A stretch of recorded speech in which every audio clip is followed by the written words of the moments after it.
بسم اللہ الرحمن الرحیم. Welcome to Arfa international college online classes. Instructor Hafiz Muhammad Ahmad Raza آپ کی خدمت میں آج لیکچر لے کر حاضر ہیں. آج کا ہمارا 19واں لیکچر ہے جو میں جنگلات کے حوالے سے ہے. میں انشاءاللہ اس کی آؤٹ لائن کے حوالے سے بات کر لیتا ہوں آپ سے. تو کچھ اسٹوڈنٹس کو میں یہ بات کلیئر کر دوں، بیٹا آج جو ہم لیکچر پڑھنے جا رہے ہیں یہ لیکچر باقی لیکچرز کی طرح ہی ہیں، مگر آج کے لیکچر میں کچھ چیزیں میں آپ کو قبل از وقت بتا دوں کہ طالب علم لیکچر کو شاید اگر سنتا ہے تو وہ سوچتا ہے کہ میں نے کرنا کیا ہے، پڑھ تو لیا، سمجھ تو لیا، اب کوشچن کیسے آئے گا. تو بیٹا آپ نے اس کو 3 طرح سے تیار کرنا ہے. آپ نے MCQs بیس طریقے سے تیار کرنا ہے، آپ نے شارٹ کوشچنس کے تھرو تیار کرنا ہے، اور آپ نے اس کو لانگ کوشچن کے پوائنٹ آف ویو سے بھی تیار کرنا ہے. اگر میں ایگزامینر ہوتا تو اوبویسلی میں جنگلات کے حوالے سے کچھ نہ کچھ اس میں ضرور شامل کرتا ہے، کیونکہ یہ امپورٹنٹ اس لیے ہے. ہمیں اپنے ملک کی اس جنگلات کی کیفیت کا، اگر میں آپ سے کہوں بیٹا جنگلات کے فائدے بیان کریں، جنگلات لکڑیاں کاٹنے کے کام آتا ہے، جنگلات سے درخت پھلوں کا کام آتا ہے. چوتھی بات آپ نہیں کریں گے، مگر میں آج آپ سے بہت سی ایسی باتیں کروں گا جس سے پہلے شاید آپ تصور بھی نہیں کرتے ہوں گے کہ سر واقعی یہ اس طرح سے ہوتا ہے. تو آپ کو کتاب کا جو صفحہ نمبر ہے اس پہ صفحہ نمبر 207 یعنی کہ 207 وہاں پر جا کر جنگلات کا یہ ٹاپک ہے، ذرا اس کو ایک دفعہ لک آفٹر کیجئے گا. میں اس کے حوالے سے انشاءاللہ آپ سے ڈیٹیل بات کروں گا. پاکستان میں جنگلات کیا ہیں اور جنگلات کی اہمیت کیا ہے، پاکستان میں جنگلات کس کس جگہ پر پائے جاتے ہیں اور اس اقسام کتنے ہیں، انشاءاللہ اس پر بات کریں گے. بٹ بیٹا ایک بات کا آپ نے خاص خیال رکھنا ہے. آپ کو میں پہلے بتا دوں کہ ہم جو پڑھنے جا رہے ہیں یہ بیٹا ہمارا چیپٹر نمبر 6 ہے، عرض پاکستان، اور عرض پاکستان اور اس کی اہمیت کے حوالے سے ہم کچھ باتیں آپ کے ساتھ شیئر کر رہے ہیں. تو ہمارا آج کی جو ٹاپک کی آؤٹ لائن ہے وہ ہے جنگلات، جنگلات کی اقسام اور جنگلات کی اہمیت. اچھا یہ ٹاپک اتنا وسیع تو ہے، میں اگر اس کے ساتھ ساتھ اس میں کچھ باتیں ایسی ہیں جو شاید آپ پہلی بار پڑھنے جا رہے ہیں، کیونکہ اس وقت جب آپ نے پڑھی تھی تب آپ اتنے میچور نہیں تھے، اور اب میچورٹی کا یہ لیول ہے کہ ایٹ لیسٹ بطور لیکچر اس کو پڑھایا جا رہا ہے. پہلے یہ بطور لیکچر نہیں، بطور لیکچر کے ساتھ ایک سٹارٹر کے طور پر یہ پڑھایا جاتا تھا. چونکہ یہ لیول آپ کا گریجویٹ لیول ہے تو اس میں کچھ ڈفرینس تو ڈیفینیٹلی ہم اس میں جو ہے وہ اکنالج کریں گے. میں اگر آپ سے بات کرتا ہوں اس حوالے سے تو جنگلات کی اہمیت کے حوالے سے کچھ چیزیں ہیں جو میں سمجھتا ہوں کہ بہت امپورٹنٹ ہے، اس کے حوالے سے میں آپ سے آج شیئرنگ بھی کروں گا، کچھ اور باتوں کو ڈسکس بھی کرنے کی کوشش کروں گا. تو یہ بات آپ کو بتا دوں کہ آپ نے اس میں سے MCQs کو تیار کرنا ہے. کوشش کیجئے شارٹ کوسچنز بھی اگر بنتے ہوں، جیسے جنگلات کی اقسام بیان کیجئے تو اس کو بھی تیار کیجئے، جنگلات کی اہمیت پر نوٹ لکھیں تو آپ نے اس پر بھی بات کرنی ہے. شارٹ کوسچن کیسے پریپیئر کیے جا سکتے ہیں وہ بھی انشاءاللہ میں آپ کے ساتھ اس پر بات کروں گا. تو لیکچر کا ہم نے آؤٹ لائن ڈسکس کر لیا، اور اب ہم جو باقاعدہ پڑھنے جا رہے ہیں وہ جنگلات کی اقسام ہیں. جنگلات کی جو ہے وہ میجر 5 اقسام ہیں. پہلی ہے شمالی اور شمال مغربی علاقوں کے جنگلات. میں آپ کو یہ بات بتا چکا ہوں کہ شمال آپ کا ٹاپ سائڈ ہوتا ہے. میں اگر آپ کو جسم کے اکارڈنگ سمجھانا چاہوں تو آپ کی جو باڈی ہے اس کا جو سر والا حصہ ہے وہ شمال ہے، آپ کا رائٹ ہینڈ مشرق ہے، آپ کا لیفٹ ہینڈ مغرب ہے، اور آپ کا پاؤں والی سائڈ جو ہے وہ مغرب ہے. تو آپ کے شمالی یعنی کہ شمالی علاقہ جات یعنی کہ شمال ٹاپ سائڈ جہاں پر آپ کے اس وقت شمالی علاقہ جات ہیں، خیبر پختونخوا والی سائڈ، گلگت بلتستان والی سائڈ، کشمیر والی سائڈ، مظفر آباد والی سائڈ، ناران کھگان والی سائڈ، دیٹس آل ٹائپ. شمال اور شمالی مغربی، اٹس مین کہ شمال اور شمالی مغربی سے مراد یہ ہے کہ آپ کا میتھمیٹکس کے اکارڈنگ سیکنڈ کوارٹر کی بات کر رہے ہیں علاقوں کے جنگلات. اس کے بعد ہے پہاڑی دامنی علاقوں کے جنگلات. یہ پہاڑی دامنی سے مراد آپ سمجھتے ہیں کہ پہاڑوں کے درمیان کا جو حصہ ہوتا ہے جہاں پر وادی بھی کہتے ہیں، اس میں جنگلات کا قصہ. خشک پہاڑی علاقے جنگلات جو ہیں ان کی بات کریں گے. میدانی علاقوں کے جنگلات ہیں اور ساحلی پٹی کے جنگلات ہیں. میں اگر آپ سے سب سے پہلے شمالی اور شمال مغربی علاقوں کے جنگلات کی بات کروں تو اس میں سب سے پہلے آپ سے بات کرتا ہوں پاکستان کے شمال مغربی علاقوں اور کچھ شمالی علاقوں میں سدا بہار جنگلات پائے جاتے ہیں، جن میں دیودر کی پرتل اور سنوبر کے درخت بڑے اہم پائے جاتے ہیں. ان درختوں کی اعلیٰ اقسام کی عمارتی لکڑی حاصل ہے. مری، ایبٹ آباد، مانسیرا، چترال اور اپر دیر کے علاقے یہاں پر واقع ہیں. سمجھا گئی بات؟ اب اس میں MCQs کیا بنے گا کہ آپ نے اپر دیر، مانسیرا اور چترال وغیرہ کے علاقہ جات کے حوالے سے بات کرنی ہے کہ اس میں شمال اور شمال مغربی جنگلات میں کون کون سے علاقے شامل ہیں.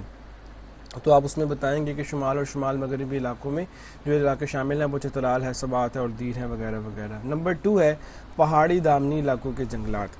تو پہاڑی دامنی علاقوں کے جنگلات کے حوالے سے میں بات کروں تو پہاڑی دامنی علاقوں میں زیادہ تر پھلاہی کاہو، جھنڈ، بیٹ، توت اور سنبل کے درخت پائے جاتے ہیں. You know what this is very difficult name. So definitely آپ کو یاد کرنے بطور MCQs، جن میں پشاور، مردان، کوہاٹ، اٹک جو ہے وہ راول پنڈی ہے، جہلم ہے، اور گجرات جیسے اضلاع اس میں شامل ہیں. پہاڑی دامنی علاقوں کے جنگلات، یہ بھی آپ ذہن میں رکھیے گا. خشک پہاڑی ہیں.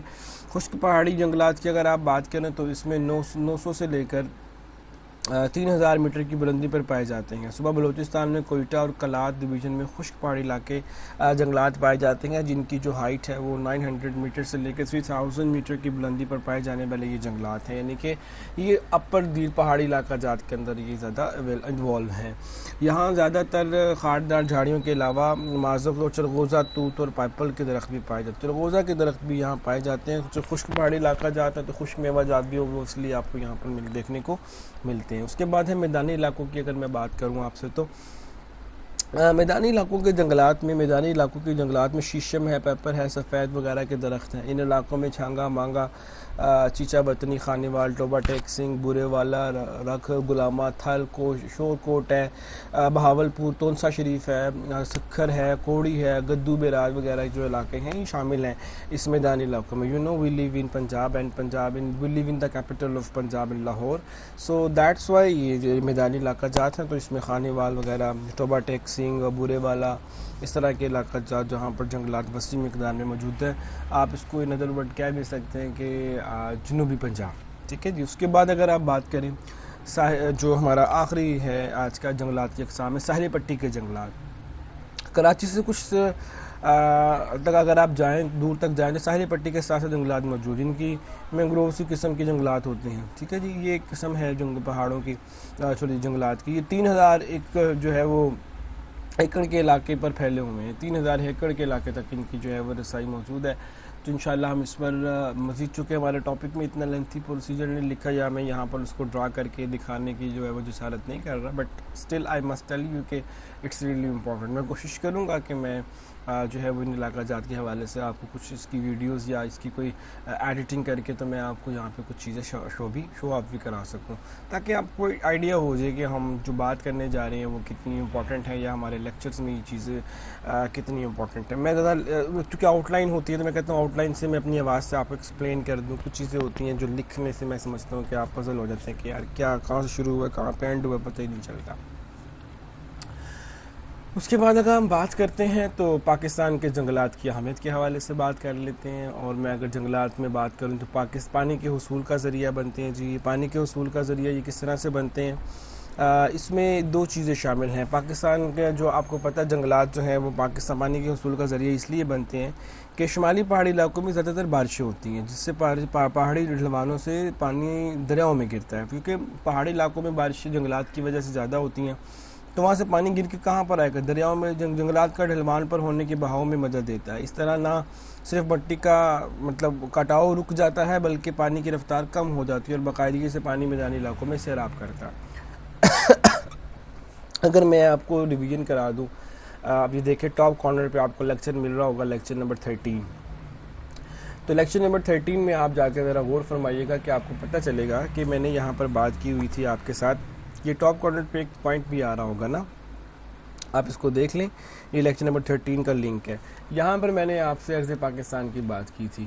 عرض پاکستان میں نے آپ کو بتایا تھا کہ ٹاپ سائڈ پاکستان کی جو ہے وہ پہاڑی علاقہ جاتا ہے، درمیانی والی سائڈ آپ کی جو ہے وہ میدانی علاقہ، اور پاؤں مطلب بالکل ڈاؤن ورڈ سائڈ جو پاکستان کی اگر آپ اکارڈنگ ٹو میپ دیکھتے ہیں، اکارڈنگ ٹو میپ پروجیکشن دیکھتے ہیں تو وہ آپ کے پاؤں والی سائڈ جو ہے پاکستان کی سمندر ہے. تو سمندر اور ٹاپ لیول سے پانی آتا ہے، میدانی علاقوں کو سیراب کرتا ہے، اور وہ اگر ہم درمیان میں اس کو ریزرو کر کے ڈیم بنا دیں تو میرا خیال ہے ایک بڑا پازیٹیو جیسچر پوری دنیا کو، پاکستان کے لیے اکنامیکل صورتحال کے اکارڈنگ بڑا اچھا چلا جائے گا. بٹ ہم اب اس وقت جو ہے وہ جنگلات پڑھ رہے ہیں. تو نمبر 2 پوائنٹ میں ہے توانائی کا حصول ہوتا ہے اس سے، کیونکہ جنگلات کی لکڑی سے کوئلہ وغیرہ کی کمی کو دور کرتی ہے. ٹھیک ہے، یہ بہت امپورٹنٹ ہے. تو اس کے بعد عمارتی لکڑی کا حصول ہوتا ہے. I request to please avoid the back behind distortions. I live in Gunjahan Abad علاقہ so جنگلات سے حاصل کرتا جو فرنیچر، ماچس وغیرہ عمارتیں ہوتی ہیں، اشیاء بنتی ہیں، لکڑی کام آتی ہے. عمارتی لکڑی کے بارش کا سبب بارش، کیونکہ یہ آپ کو پتہ ہے یہ بارش کا سبب بنتی ہے. جنگلات جو ہوتے ہیں کیونکہ یہ آبی بخارات کی تعداد میں اضافہ کرتی ہیں. اٹس ویری امپورٹنٹ کہ یہ آبی بخارات کے اس میں اضافہ کرتے ہیں تعداد میں. اس کے بعد ہے مٹی کی زرخیزی برقرار رکھنے کا ذریعہ بھی کیا ہے، آپ کی یہ جو ہے وہ درخت کی جڑیں زمین کو آپس میں جوڑے رکھتی ہیں، جس کی وجہ سے زمین کی زرخیزی برقرار رہتی ہے اور وہ آپس میں پھلتی پھولتی ہیں۔ جنگلات نہ ہونے کے نقصانات یہ ہوتے ہیں کہ ہمارے ملک کے اندر سیاحت کو فروغ ملے گا۔ اگر جنگلات نہیں ہوں گے ملک کے اندر تو آپ کو پتہ ڈیم اور مصنوعی جھیلیں بھر سکتی ہیں، اگر جنگلات نہیں ہوں گے، اس طرح سے پھر پن بجلی کے منصوبے تباہ و برباد ہو جائیں گے۔ اور سیاحت کو فروغ ملتا ہے، جنگلات ہوتے ہیں، پھر لوگ ماؤنٹین ایریا سیر کرنے کے لیے آتے ہیں، جگہ دیکھتے ہیں، خوبصورت نظارے اللہ کی قدرت کو دیکھنے کے لیے لوگ حاضر ہوتے ہیں باقاعدہ اچھے ٹائم کے اندر، کیونکہ ٹھنڈا علاقہ ہوتا ہے تو گرمیوں سے مطلب بچنے کے لیے لوگ وہاں کا رخ بھی کرتے ہیں۔ جنگلی حیات کی بقا اس کا مسکن ہوتی ہے، جنگلی حیات یہیں پر پروان چڑھتی ہے اور روزگار کا حصول بھی یہیں سے ممکن ہوتا ہے، پھلوں کا حصول بھی یہیں سے ممکن ہوتا ہے، ملک معیشت پر بڑے پازیٹیو اثرات ہوتے ہیں۔ حکومت کیا اقدامات کرتی ہے، that is a major core of this question. So حکومت کا جو کام ہے اس کو مطلب لک آفٹر کرنے کا، وہ یہ ہے کہ محکمہ جنگلات کا قیام انہوں نے کیا، پشاور فارسٹ کالج بنایا، فارسٹ ریسرچ لیبارٹری بہاولپور بنائی، کانفرنسز کا انعقاد کیا، شجرکاری مہم کا آغاز کیا، موجودہ حکومت میں نے بلیم سونامی ٹری کا آغاز کیا، تھل میں شجرکاری کی گئی۔ مطلب ایک بڑا امپورٹنٹ ہے کہ ملک کی معیشت کو فروغ دینے کے لیے جنگلات بہت امپورٹنٹ ہے۔ پاکستان کے 5%، پورے پاکستان کا 5% جنگلات پر محیط ہے، اور جو لکڑی مافیا ہے وہ اس کو درخت کو کاٹتی چلی جا رہی ہے۔ تو ہمارے وزیر اعظم پاکستان نے ناؤ-اڈیز بلین سونامی ٹری کا آغاز کیا۔ مجھے نہیں پتا کہ اس میں کتنی صداقت ہے، یا مجھے نہیں پتا اس میں اپوزیشن کیا کہتی ہے، یا مجھے نہیں پتا کہ سیاسی اس پر اختلافات کس لیول پر ہے، بٹ میں یہ سمجھتا ہوں اگر کیا ہے تو اس کو پازیٹیولی دیکھیں۔ اگر بلین نہیں تو کم از کم ملین ہوگا، ملین نہیں تو کم از کم لاکھ میں ہوگا، لاکھ نہیں تو کم از کم ہزاروں میں، کچھ تو کیا ہے نا۔ اپنے حصے کا ہر شخص اگر کام کرنا شروع کر دے تو 22 کروڑ عوام ہے، ہر شخص بھی اگر ایک اپنے حصے کا کام کرنا شروع کر دے تو اس بجائے کسی کی ہم جو ہے وہ نمبرنگ کو سکور کرنے کے حوالے سے پازیٹیو جسٹر بھی کریٹ کر سکتی ہیں۔ سو اگر میں آپ سے بات کرتا ہوں نیکسٹ، تو دیکھیں ہمارے پاس اب یہ کویشچن سیشن ہے بیٹا، تو اس میں اگر میرا بیٹا کوئی سوال ہو، کوئی سوال پوچھنا چاہتا ہے تو میں آپ کے بطور ٹیچر سوالوں کا جواب دوں گا۔ اور جنگلات کا ٹاپک کوئی اتنا خاص مشکل نہیں تھا، مجھے امید ہے کہ اگر آپ کو یہ لیکچر سمجھ آئے تو انشاءاللہ نیکسٹ بھی باتیں آپ کی کلیئر ہو گئی ہوں گی۔ اپنا خیال رکھیے گا، اپنے انسٹرکٹر کو اجازت دیجیے۔ لیکچر اتنا لینتھی نہیں ہے، میں نے اس کو مختصر کر کے آپ کو پڑھایا، آپ کی کتاب سے پیج نمبر بھی میں نے بتا دیا، آپ اس کو ضرور دیکھیے گا۔ میں کہہ رہا ہوں کہ اس کو آپ اچھی طرح سے میمورائز کر لیں، as a long question, as a short question, as a MCQs، آپ اس میں بہت سی چیزوں کو تلاش کر سکتے ہیں۔ انشاءاللہ میں زوم میٹنگ کے اندر آپ کے ساتھ ڈیٹیل اس میں کوسچننگ بھی کروں گا، آپ اس کو اچھے سے سن کر میرے پاس تشریف لائیں۔ اپنا بہت سارا خیال رکھیں، اپنے انسٹرکٹر کو اجازت دیجیے۔ اللہ حافظ و ناصر۔